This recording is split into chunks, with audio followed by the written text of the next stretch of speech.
Vous savez, dans ma culture, je suis un étonne, les étonnes appellent les fesses, zout.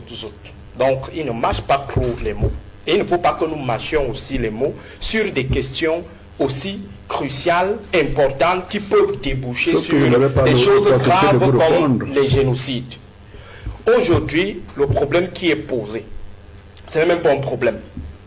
La communication autour de cette profanation vise une seule chose: la destruction d'un candidat par l'entremise de la disqualification de sa tribu, parce que dans l'imaginaire de ceux qui sont au pouvoir, ou alors de ceux qui pensent détenir le pouvoir tribal, il faut détruire les ennemis politiques, des adversaires politiques, en attaquant ou en détruisant leur base, leur tribu qu'ils estiment, qu'ils considèrent comme base électorale. Aujourd'hui, le problème, il y a un problème Bamileke qui se pose. Il faut qu'on se le dise, Duval Fangwa. Il y a un problème Bamileke qui se pose. Lorsqu'on attaque Ernest Wandji, ceux qui attaquent Ernest Wandji, vous croyez qu'ils ne savent pas que Ernest Wandji est un héros de l'indépendance du Cameroun? Vous croyez qu'ils sont vraiment convaincus en le disant? Non!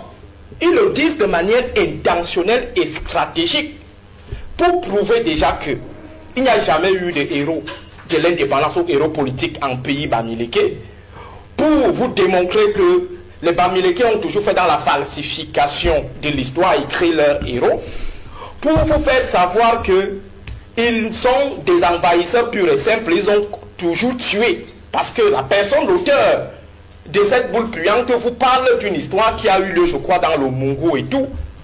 Donc ce sont des constructions des cabinets noirs de l'ordre dominant qui visent à atteindre l'adversaire Kamto en attaquant sa communauté. Nidjon Frundi a été victime de la même ennemisation de sa communauté, ou alors la bouc-émissérisation de sa communauté.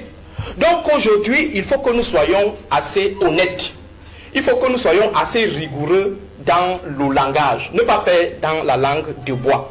Le problème de Wandji qui est posé aujourd'hui n'a rien à voir avec le fond qui est son statut de héros ou alors son statut de figure emblématique des luttes d'indépendance. Le problème aujourd'hui est celui d'attaquer la communauté de base de Maurice Kamto. C'est de ça qu'il s'agit, Duval. Alors il faut voir, il faut situer la chose dans son contexte. Le contexte est le contexte de Meyo, où il y a eu des événements. Le contexte est celui des jeunes gars qui ont envahi TikTok pour dire qu'ils vont couper les gens d'une communauté avec les machettes, le moment venu. Dans ce contexte, on vient jeter de manière publique, de manière ostentatoire, au vu et au su de ceux-là qui sont des gardiens de la morale, les gardiens de l'État-nation, les gardiens même de l'éthique républicaine. Ils observent comment un individu ou des individus décident d'organiser un débat qui n'a pour seul fondement estimer que ces gars sont des faussaires, ils n'ont jamais eu un héros un jour. Et je crois que le système gouvernant, l'ordre dominant, qui pense être un ordre tribal, est en train de tirer les ficelles en back-office et compte tirer profit de cette situation. C'est-à-dire, on essaye de mettre en avant un récit totalement tronqué parce qu'on va atteindre un objectif spécifique. Je le dis, Duval Fangwa, ces gars qui ont posé le problème du statut de bandit de Ernest Wandji ne sont pas eux-mêmes convaincus de ce qu'ils disent, mais ils sont tout simplement actionnés par le cabinet noir du renouveau qui est en train de préparer les élections présidentielles. Mais pourquoi vous en arrivez à cette conclusion ici?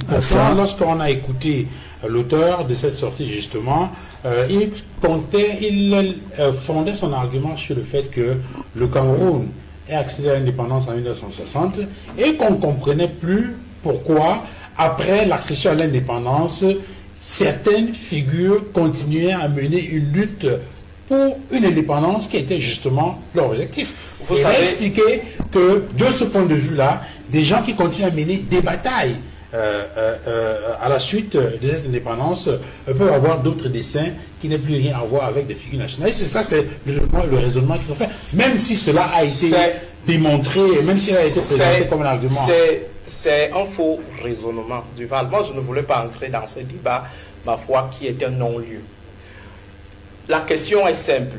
Est-ce que lorsque une armée gouvernementale décide de mener des exactions sur le terrain, de tuer les ennemis, est-ce que c'est l'acte de tuer fait de cette armée gouvernementale un contingent de bandits? Le problème, c'est au niveau de la violence. La notion de la force légitime. La force légitime.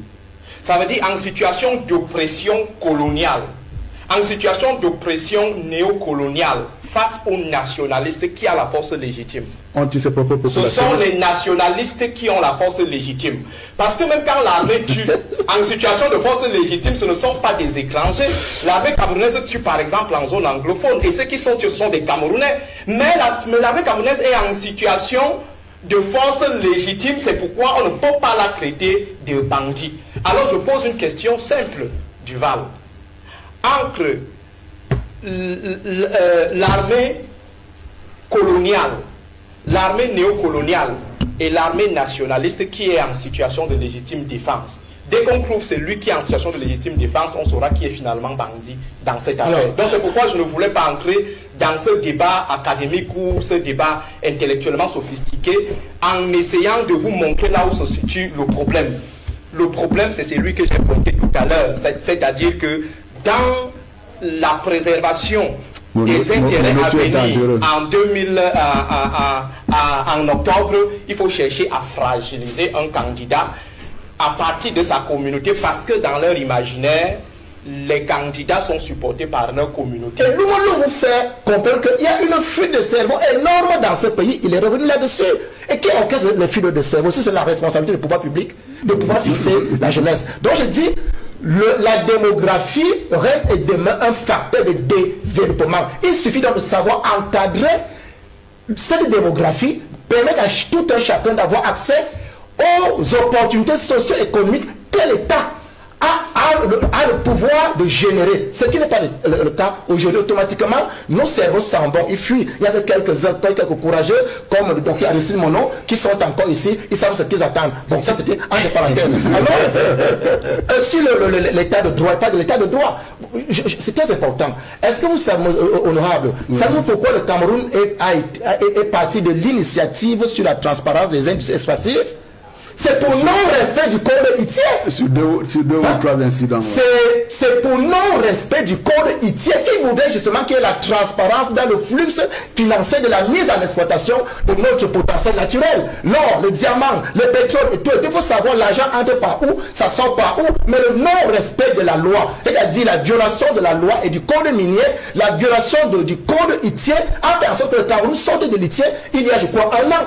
Aux 2 ans, aujourd'hui, il est rattrapé parce qu'il a de la peine à normaliser son code minier sans le code ITIE. Ça, c'est le non-respect de la loi. On veut dire qu'en matière de respect de l'état de droit, le Cameroun est loin. Nous sommes dans une pétrolière. Dans une pétrolière, c'est la confusion. Pour vous, monsieur, alors, je dis donc, il faut qu'on avance. C'est pour que si on ouvre cette boîte de Pandore ici, on risque de dormir. Alors, le Premier ministre qui donne des recommandations une énième fois, sur la nécessité de développer notre voirie municipale, c'est-à-dire d'aménager notre réseau routier urbain, de rendre nos villes propres, qui sont devenues, n'est-ce pas, les dépotoirs. Yaoundé, moi je vis à Yaoundé, je suis à Yaoundé 3, il faut regarder ce qui se passe là-bas, dans tout Yaoundé. Douala pareil, à dire les villes vitrines aujourd'hui sont les références des immondices d'ordures. Les villes vitrines sont aujourd'hui, j'ai dit, les voiries municipales sont tenues en mode césarienne. Quand même il faut ouvrir une route quelque part dans une ville, on demande aux populations de contribuer.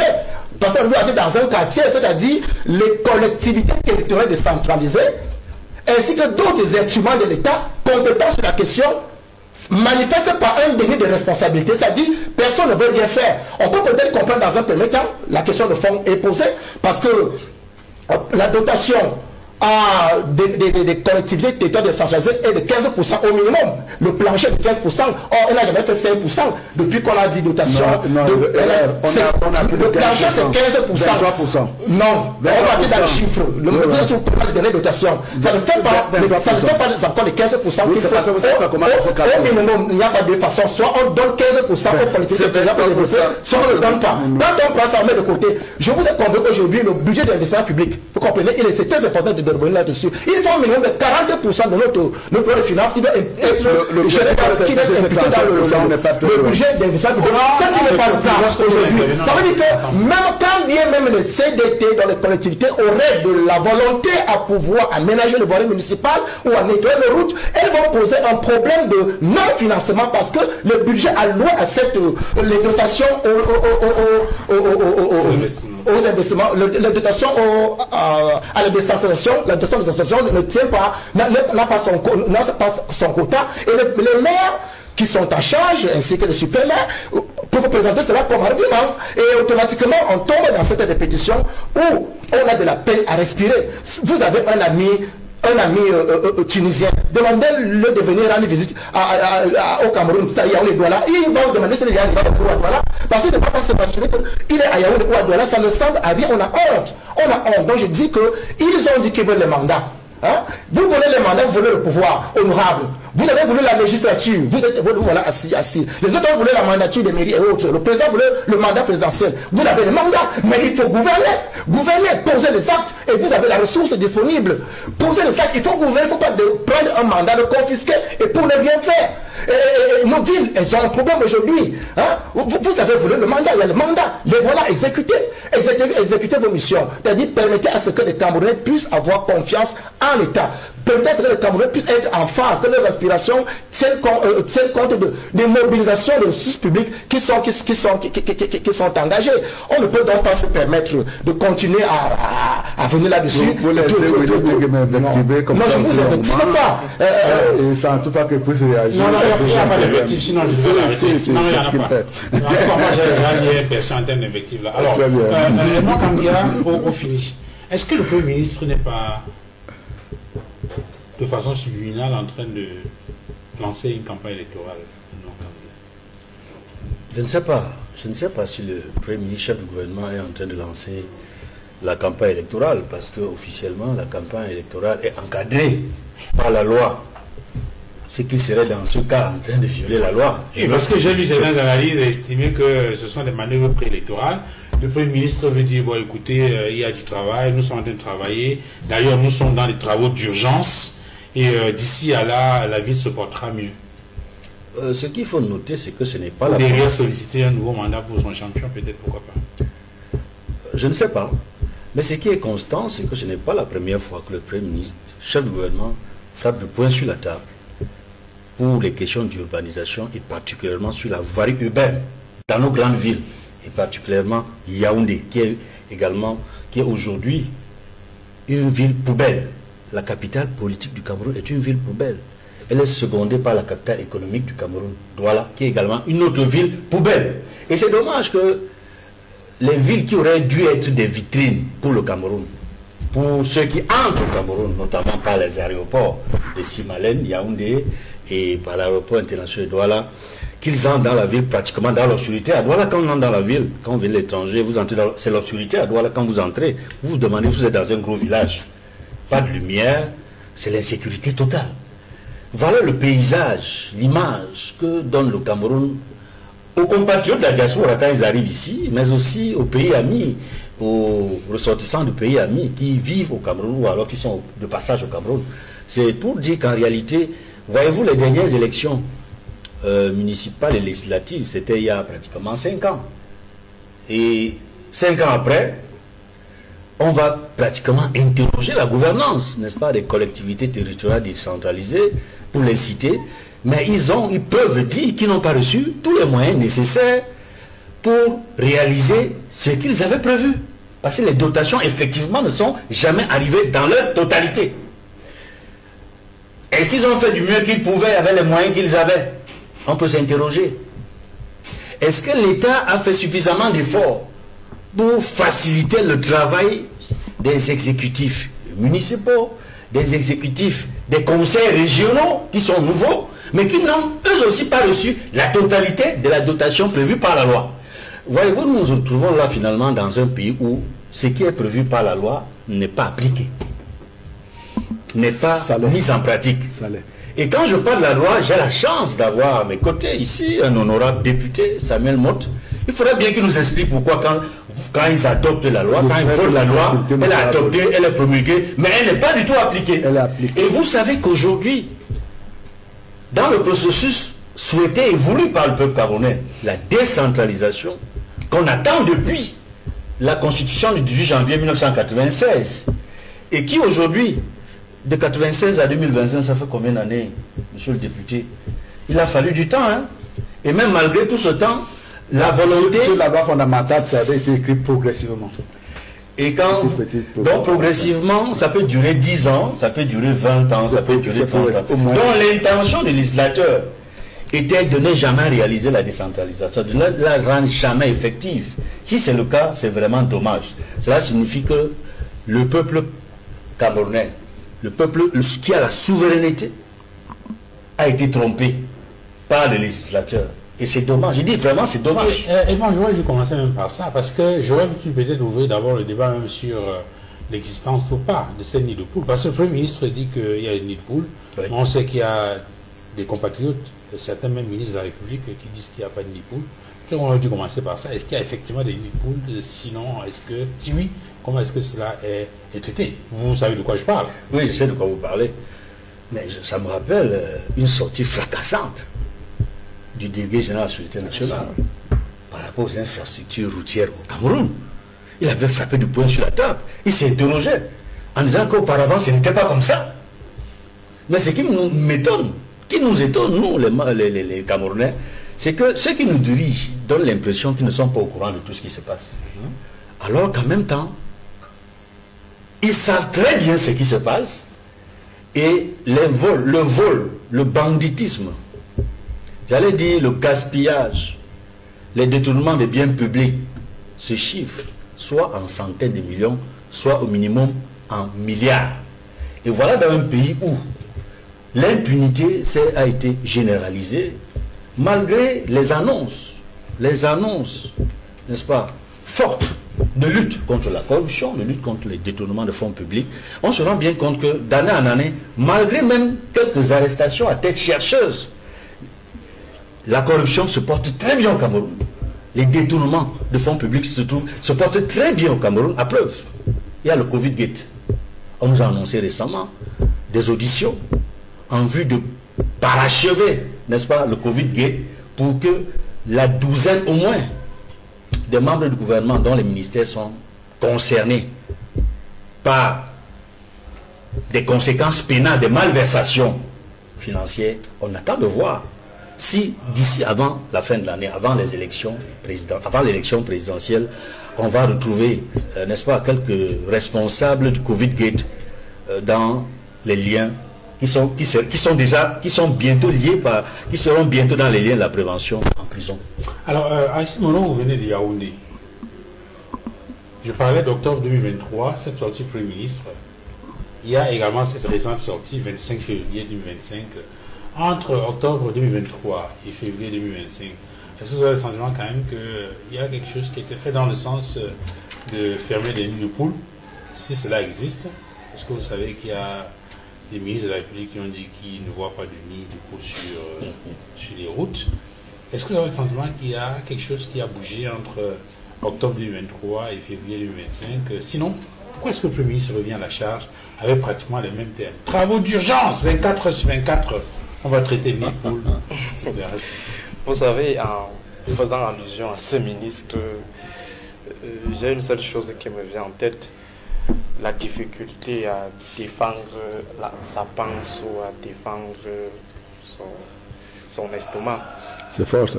Ou tout simplement pour dire que certains, pour s'accrocher au pouvoir, sont prêts à perdre totalement leur masculinité devant Paul Biya, en essayant de nier des évidences, ou alors ils sont même prêts à hypothéquer leurs épouses.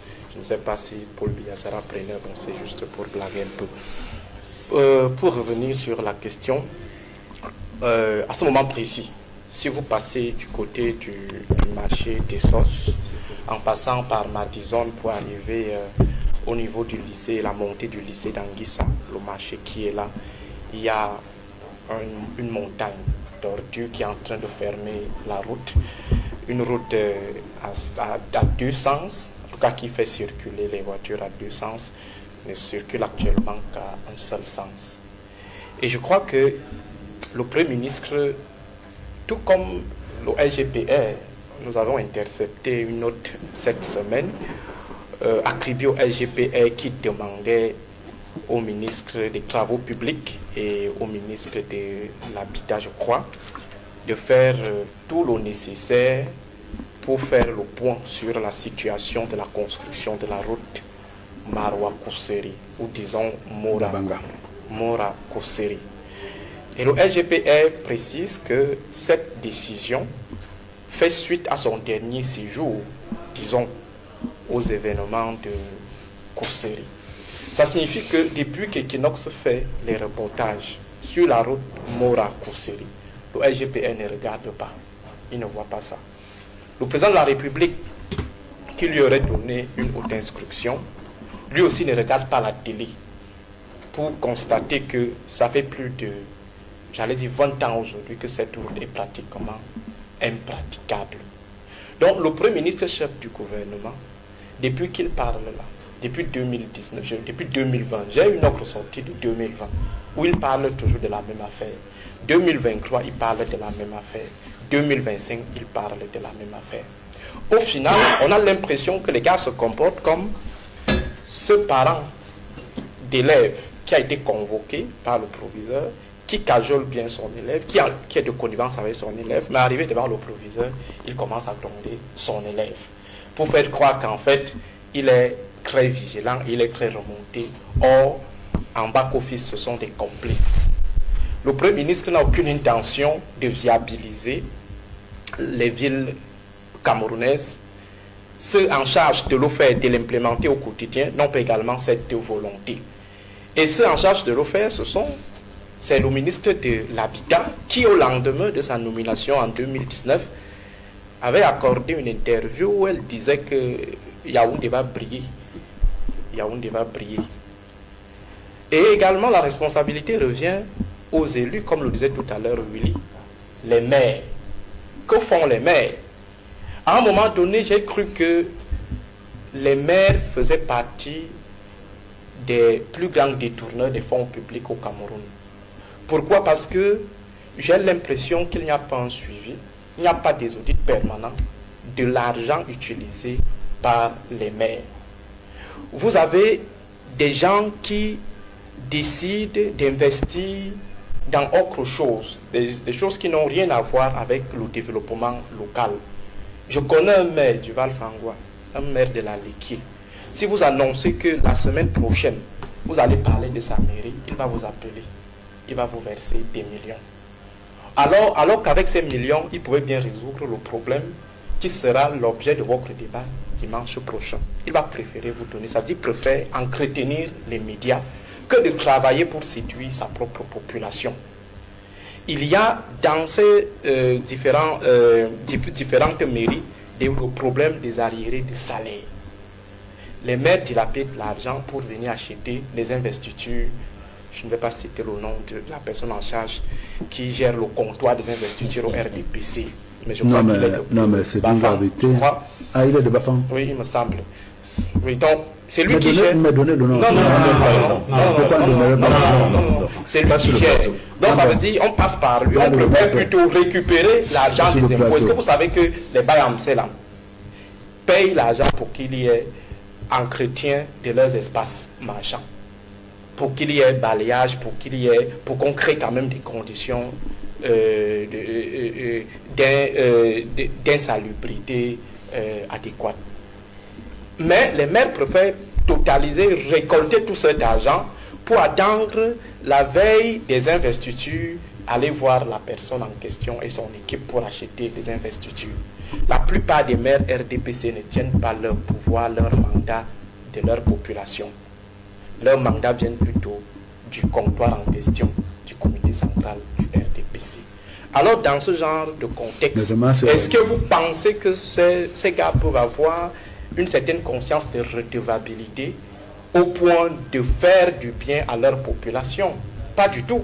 C'est pourquoi vous avez aujourd'hui ce laxisme total, cet abandon total des voiries urbaines, parce que les gens estiment qu'ils n'ont pas à convaincre leur population. Mais je salue quand même, au passage, une mère ici, on m'a parlé d'elle en bien, j'ai fait un tour de ce côté-là, elle s'appelle Kila Femme pour...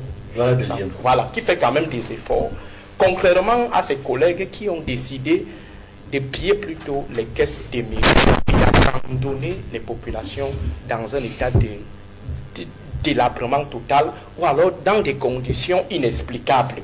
Vous avez, je vous parle de Essos, le marché d'Essos, au moment où je suis en train de parler, je suis passé par là hier. Vous ne comprenez pas. Qu'est-ce qu'il faut aux mairies? Ce n'est pas quand même la sorcellerie. C'est de trouver des espaces où on va verser les ordures.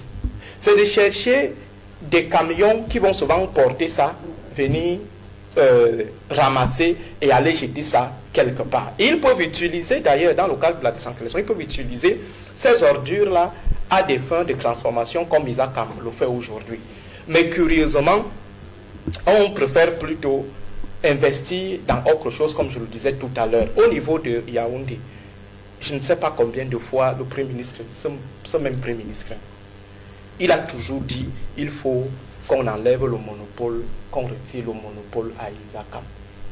Je crois également que le problème avait été posé par le même Premier ministre ou son prédécesseur sur le fait qu'on retire aussi le monopole à Eneo.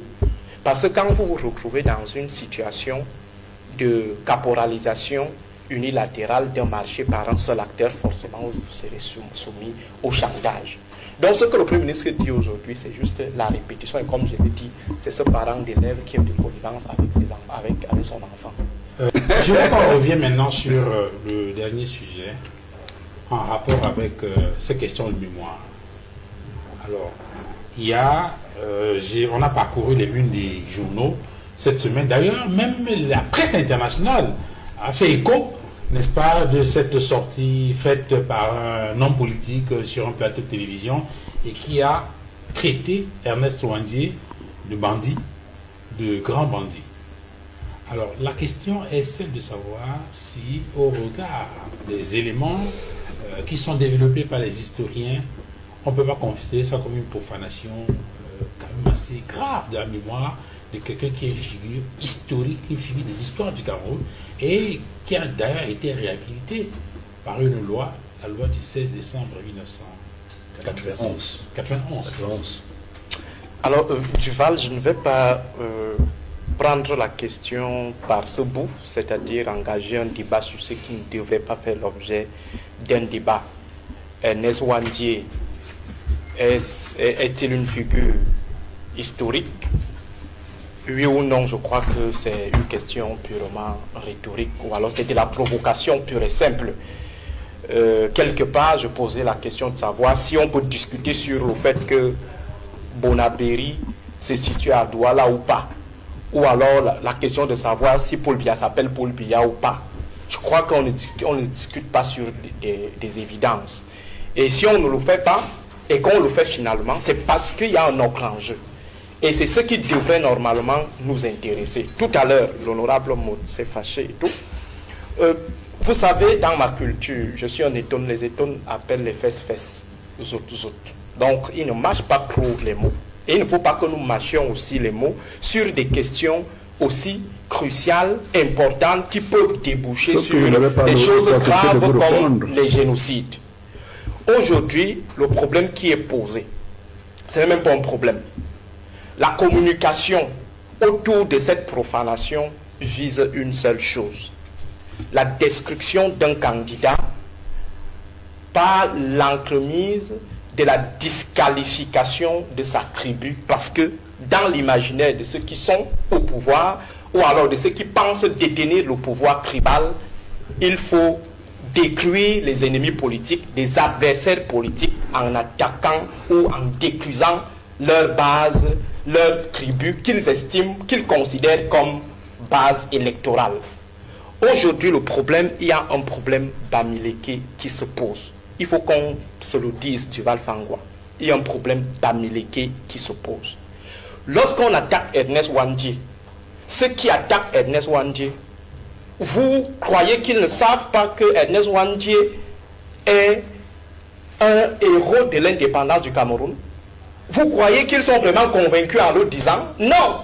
Ils le disent de manière intentionnelle et stratégique pour prouver déjà que il n'y a jamais eu de héros de l'indépendance ou héros politique en pays Bamileke, pour vous démontrer que les Bamileke ont toujours fait dans la falsification de l'histoire et créé leurs héros, pour vous faire savoir que ils sont des envahisseurs purs et simples, ils ont toujours tué, parce que la personne, l'auteur de cette boule puante vous parle d'une histoire qui a eu lieu, je crois, dans le Mungo et tout.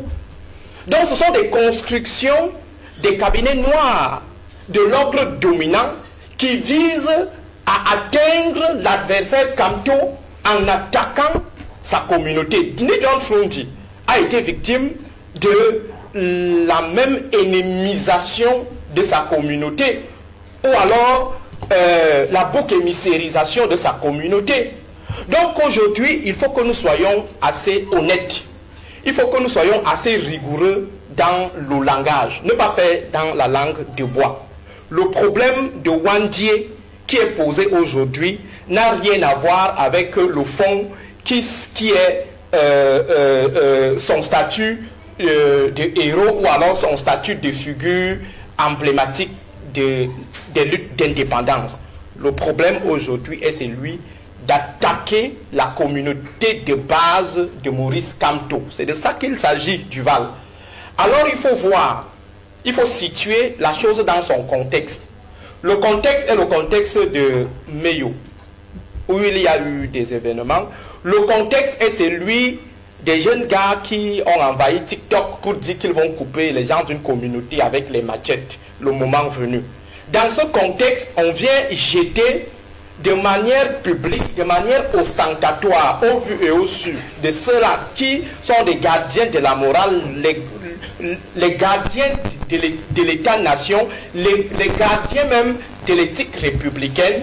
Ils observent comment un individu ou des individus décident d'organiser un débat qui n'a pour seul fondement estimer que ces gars sont des faussaires, ils n'ont jamais eu un héros un jour.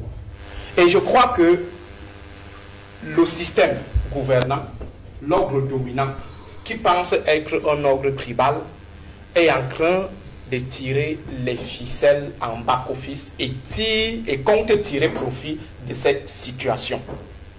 C'est-à-dire, on essaye de mettre en avant un récit totalement tronqué parce qu'on va atteindre un objectif spécifique.